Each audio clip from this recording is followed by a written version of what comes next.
Selamat pagi, sahabat kreatif. Ketemu lagi dengan Eta dalam kegiatan pada hari ini, yaitu mengupas tuntas novel sejarah. Sahabat kreatif, bagaimana? Apakah sudah sarapan pagi hari ini? Ya, sarapan ya. Sarapan itu penting untuk mengisi tenaga dan energi di saat kita beraktivitas.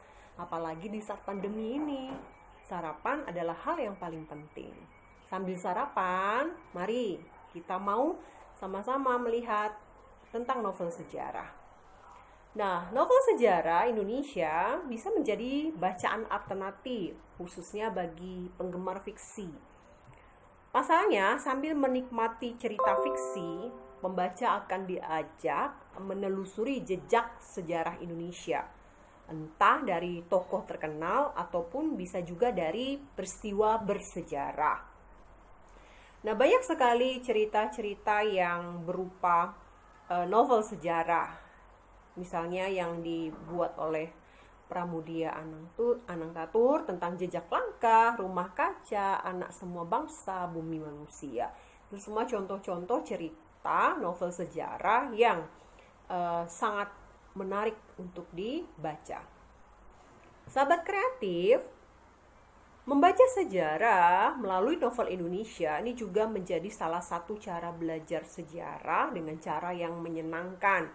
Sahabat kreatif, khususnya yang kelas 12 ya, membaca novel sejarah yang paling penting adalah kita mengambil hal-hal yang bermanfaat sebagai sumber alternatif penulisan sejarah yang gak melulu bersifat teknis dan kaku, melainkan juga dengan imajinasi sebagai karya fiksi.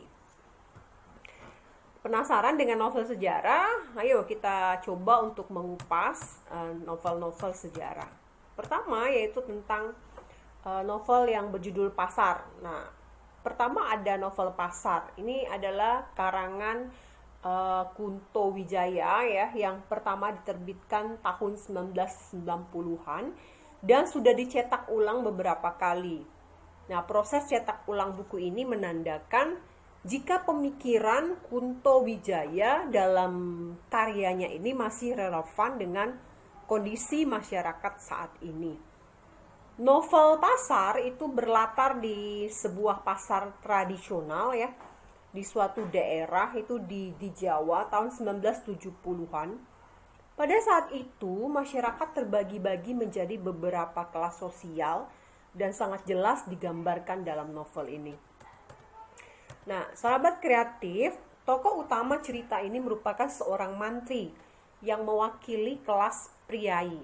Nah, sepanjang cerita ia berinteraksi dengan 3 kelas sosial, yaitu dari kalangan birokrasi, kemudian rakyat jelata dan para pemodal.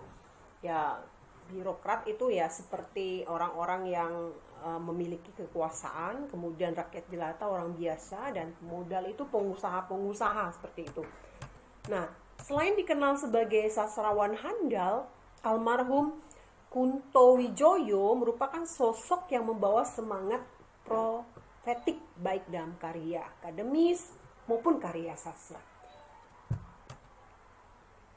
Sahabat kreatif, dari novel sejarah yang berjudul Pasar ini tentunya banyak hal yang bermanfaat yang bisa kita petik ya, yaitu bagaimana keadaan pada masa era 1970-an. Nah, dari sejarah itu bisa kita ambil gambaran bagaimana sih kelas sosial yang terjadi ya antara kaum birokrat, rakyat jelata, dan para pemodal. Untuk mengetahui ceritanya secara detail, mendalam, silakan sahabat kreatif, khususnya kelas 3, lihat ya di novel Pasar karangan Kunto Wijoyo ini. Kalian bisa ambil hal-hal yang bermanfaat ya, untuk dijadikan pelajaran di masa yang akan datang. Jangan jemu-jemu ya sahabat kreatif untuk membaca sejarah, novel sejarah. Karena dengan membaca novel sejarah kita mengetahui apa sih yang terjadi pada masa itu. Nah, sekian dulu sahabat kreatif. Sampai ketemu lagi ya pada pertemuan kupas tuntas novel sejarah, novel yang berikutnya. Sampai ketemu lagi. Tetap semangat menjalani hari ini di tengah-tengah pandemi COVID-19. Sampai jumpa.